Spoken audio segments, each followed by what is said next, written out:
हमारे ट्रेडर्स को भी इस मंत्र को अपनाना है। जो भारत में उपलब्ध है उसे ही प्राथमिकता देनी है। साथियों, एक अहम विषय रिसर्च का है। हमें रिसर्च में इन्वेस्टमेंट बढ़ाना है, कई गुना बढ़ाना है। इनोवेशन के बिना दुनिया ठहर जाती है, व्यापार भी ठहर जाता है, जिंदगी भी ठहर जाती है। और सरकार ने इसके लिए जरूरी कदम उठाए हैं।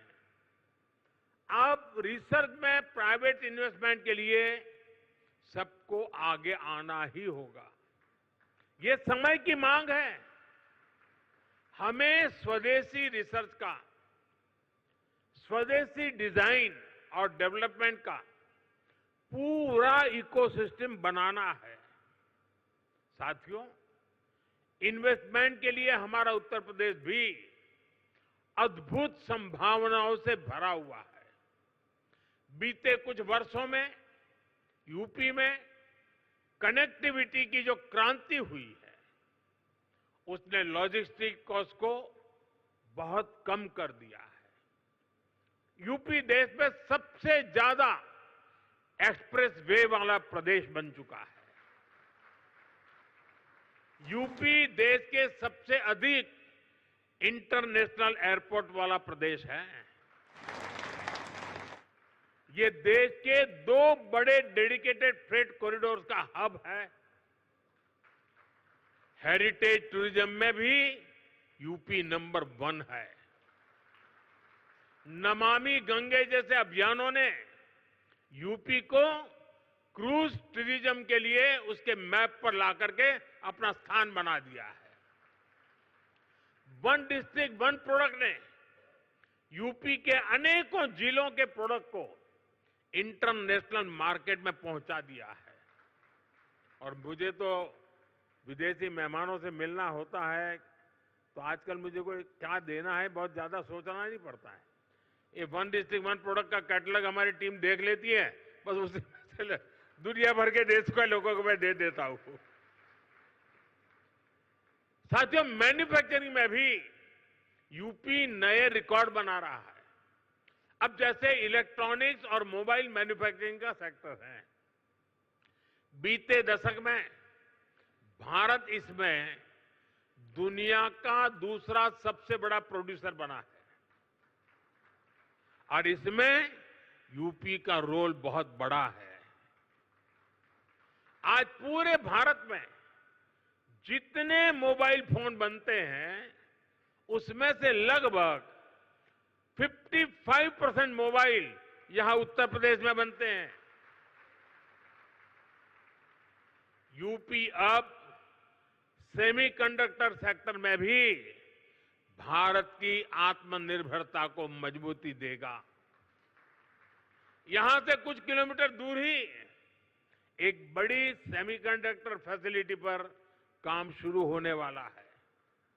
साथियों, एक और उदाहरण डिफेंस सेक्टर का है।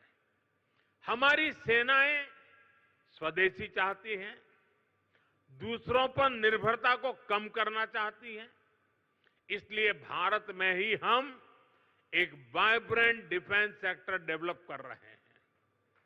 पुर्जे पुर्जे पर मेड इन इंडिया की छाप हो, हम ऐसा इकोसिस्टम बना रहे हैं। और यूपी इसमें भी बड़ी भूमिका निभा रहा है। बहुत जल्द रूस के सहयोग से बनी फैक्ट्री से AK-203 राइफल का उत्पादन शुरू होने जा रहा है। यूपी में एक डिफेंस कॉरिडोर का भी निर्माण हो रहा है, जिसमें ब्रह्मोस मिसाइल समेत अनेक अस्त्र शस्त्र का निर्माण शुरू भी हो चुका है। मैं आप सभी का आह्वान करूंगा, यूपी में इन्वेस्ट करिए, यूपी में मैन्युफैक्चर करिए। यहां लाखों एमएसएमई का मजबूत नेटवर्क है और ये लगातार बढ़ रहा है। आप इनके सामर्थ्य का उपयोग कीजिए और एक कंप्लीट प्रोडक्ट यहीं पर बनाइए। इसके लिए हर मदद के साथ यूपी सरकार, भारत सरकार आपके साथ है। साथियों, आज भारत रिफॉर्म, परफॉर्म, ट्रांसफॉर्म के कमिटमेंट के साथ अपनी इंडस्ट्री, अपने ट्रेडर्स, अपने नागरिकों के साथ खड़ा है। अभी 3 दिन पहले ही नेक्स्ट जनरेशन जीएसटी रिफॉर्म्स लागू किए गए हैं। जीएसटी में हुए बदलाव भारत की ग्रोथ स्टोरी को नए पंख देने वाले स्ट्रक्चरल रिफॉर्म्स हैं। इन रिफॉर्म से जीएसटी रजिस्ट्रेशन आसान होगा, टैक्स डिस्प्यूट्स कम होंगे और एमएसएमईज को रिफंड भी तेजी से मिलेंगे। इससे हर सेक्टर को लाभ होगा। आप सभी ने जीएसटी से पहले और जीएसटी के बाद और अब तीसरा स्टेज है नेक्स्ट जनरेशन जीएसटी रिफॉर्म्स, यानी तीनों परिस्थितियों को अनुभव किया है। कितना बड़ा अंतर आया है, ये मैं कुछ उदाहरणों से आपके सभी के बीच रखना चाहूंगा। 2014 से पहले, यानी आपने मुझे काम दिया उसके पहले की बात कर रहा हूं। 2014 से पहले इतने सारे टैक्स थे, यानी एक प्रकार से टैक्स का जंजाल था और उसके कारण बिजनेस की कॉस्ट और परिवार का बजट दोनों ही कभी भी संतुलित नहीं हो पाते थे। उसे कंट्रोल करना मुश्किल था। 1000 रुपये की शर्ट पर, ये 2014 के पहले की बात कर रहा हूं, आपके पास पुराना बिल पड़ा हो तो निकाल दीजिए। 2014 के पहले 1000 रुपये की शर्ट पर 170 रुपये टैक्स लगता था, 170 रुपीज। साल 2017 में जब हम जीएसटी लाए तो आने के बाद पहले जीएसटी में 117 से कम होकर के 50 हो गया। यानी 1000 के शर्ट पर पहले 117 था, 2017 में जब हम जीएसटी लाए तो 50 हो गया। और अब 22 सितंबर को लागू हुए रेट्स के बाद 1000 रुपये के उसी शर्ट पर सिर्फ 35 रुपये टैक्स के रूप में देने होंगे। साथियों, 2014 में toothpaste, shampoo, hair oil, shaving cream, इन सभी पर अगर कोई 100 रुपया खर्च करता था तो इन पर 31 रुपये टैक्स देना पड़ता था। 100 रुपये पर 31, यानी 100 रुपये का बिल 131 रुपये का बनता था। ये 2014 के पहले की बात कर रहा हूं मैं। 2017 में जीएसटी आया तो 100 रुपये का यही सामान 118 रुपये का हो गया, 131 से कम होकर के 118। यानी हर 100 रुपये के बिल पर 13 रुपये सीधे बच गए। अब जीएसटी की अगली पीढ़ी में, यानी इस बार जो जीएसटी का रिफॉर्म हुआ है, ये सामान 100 रुपये पर 5 रुपया 105 रुपये का हो गया है। 131 से 105 पर आ गया। यानी 2014 से पहले की तुलना में सीधे 26 रुपये की बचत, 100 रुपये पर 26 रुपये की बचत देश के सामान्य नागरिक को हुई है।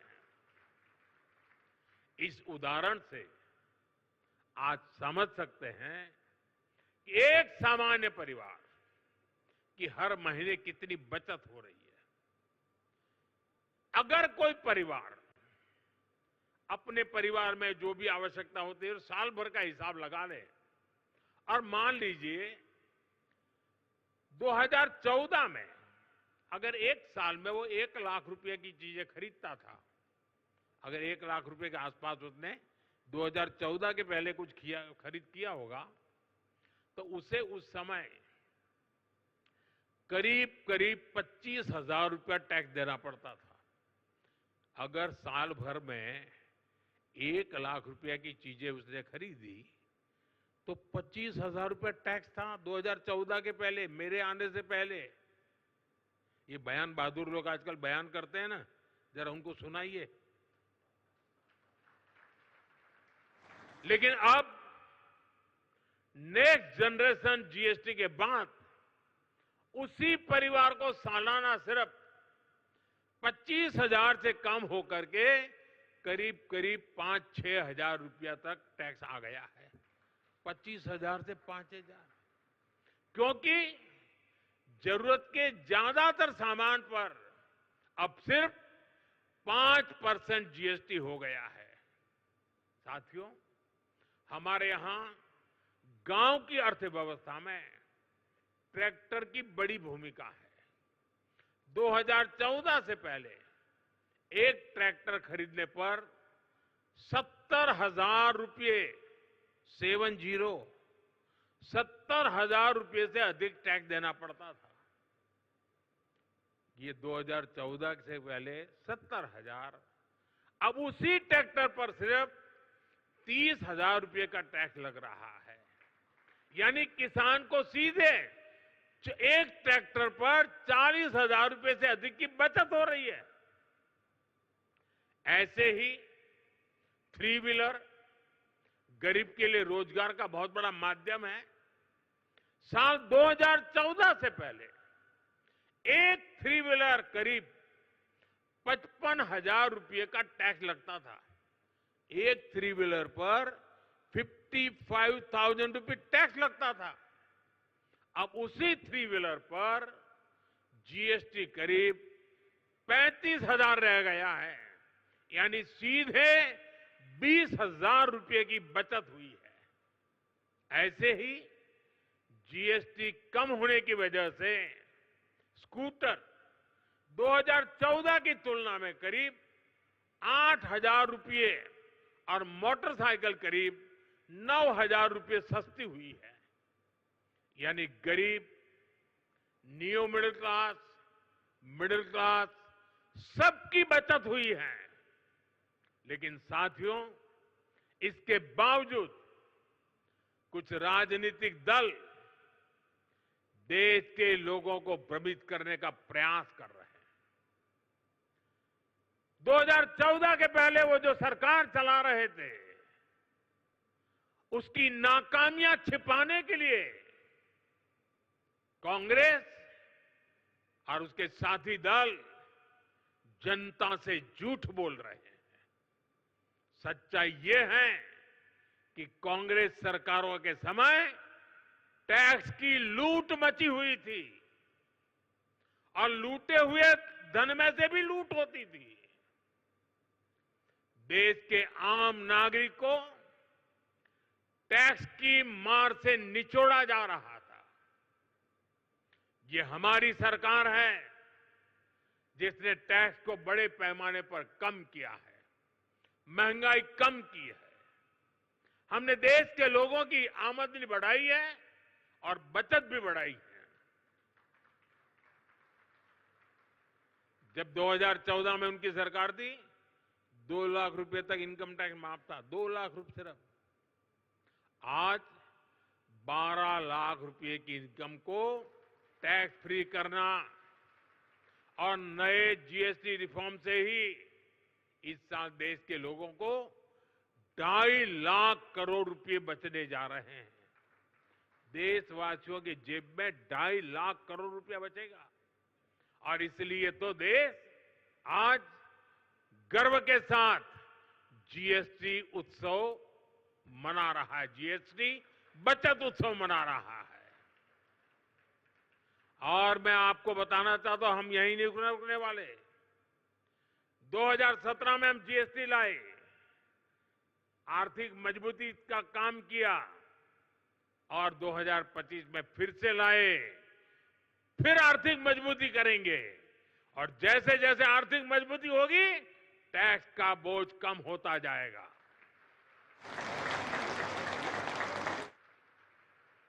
देशवासियों के आशीर्वाद से जीएसटी रिफॉर्म का सिलसिला निरंतर चलता रहेगा।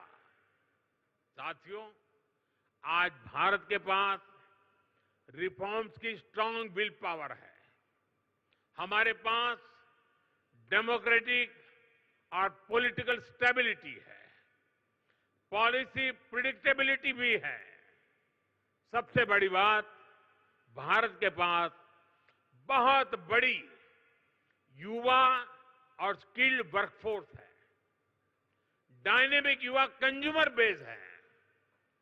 ये सारी बातें दुनिया में किसी की रीजन में भी, यानी एक ही जगह सब बातें दुनिया के किसी देश में एक साथ नहीं है।